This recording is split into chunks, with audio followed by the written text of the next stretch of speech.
এই সন্টাই, তুই আজকে হোমওয়ার্ক করে নিয়ে আসিস নি কেন? হোমওয়ার্ক স্যার ভুলে গেছিলাম, স্যার করতে ভুলে গেছিলাম। হোমওয়ার্ক করতে ভুলে যাও, কিন্তু খেতে তো ভুলো না। কি বলেন স্যার, না খেলে তো পেটে ব্যথা করে, আর হোমওয়ার্ক না করলে কি থোড়ি না হাতে ব্যথা করে। এমন যে আকাটের মতো প্রশ্ন করেন না, দেখতে কি ভালো লাগে না। থাক বাবা থাক, তুই হোমওয়ার্ক করলে করলি, না করলে না করলি, তোকে আর কোনো প্রশ্ন করবো না। করলে পাস করবি, আর না করলে ফেল করবি। ফেল করে হোটেলে গিয়ে বাসন মাজবি গিয়ে, তখনকে দেখবি হেবি ভালো লাগবে। আচ্ছা হাবুল, তুই বল, পড়াশোনা করে তুই কি পেয়েছিস?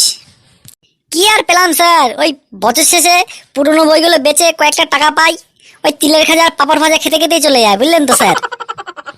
ও ঠিক আছে, তিলের খাজা পাপড় ভাজা খাওয়ার লোভে অন্তত পড়াশোনাটা কর, ঠিক আছে। আচ্ছা পিকলু, তুই বল, পিঁপড়ে আমাদের কি উপকার করে? পিঁপড়ে স্যার, পিঁপড়ে তো আমাকে বিশাল উপকার করে। মা মিষ্টি এনে লুকিয়ে রেখে দেয়, আর আমি হচ্ছে ওই ওদের দেখে দেখে মিষ্টির ঠিকানাটা খুঁজে পেয়ে যাই, বুঝলেন তো স্যার। সেজন্য পিঁপড়ে আমার বিশাল উপকার করে। সন্ধ্যায় সামনে তো পরীক্ষা, কি প্রিপারেশন নিলি? স্যার প্রিপারেশন তো বিশাল নিয়েছি, এখন শুধু দৃষ্টিশক্তি বাড়ানোর জন্য মাছি ধরছি আর খাচ্ছি, ধরছি আর খাচ্ছি। দৃষ্টিশক্তি বাড়ানোর জন্য মাছি খাচ্ছিস কেন? দৃষ্টিশক্তি বাড়ানোর জন্য মাছি এজন্য খাচ্ছি, যাতে আমার সামনে 3-4 বেঞ্চ দূরের থেকে আমি প্রত্যেকের লেখা দেখে যাতে আমি লিখে ফেলতে পারি। এখন থেকে পরীক্ষায় দেখে লেখার চিন্তা ভাবনা?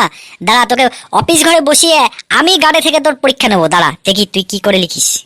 স্যার স্যার স্যার স্যার এমন করবেন না স্যার, তাই ফেল করে যাবো স্যার। স্যার আপনাকে স্যার ঘড়ি গরম খাবো, স্যার আপনাকে ঘড়ি গরম খাবো একা পাক্কা স্যার। তবে এমন করবেন না স্যার। শিক্ষককে ঘুষ দিয়া তোকে এইবারই স্কুল থেকে বিদায় করে দেবো, দাঁড়া। ভিডিওগুলো ভালো লাগলে লাইক করুন, কমেন্ট করুন, আর এই টাইপের মজার ভিডিও পেতে গেলে আমাদের চ্যানেলটিকে সাবস্ক্রাইব করুন এবং বেল আইকনটি প্রেস করে আমাদের সাথে থাকুন।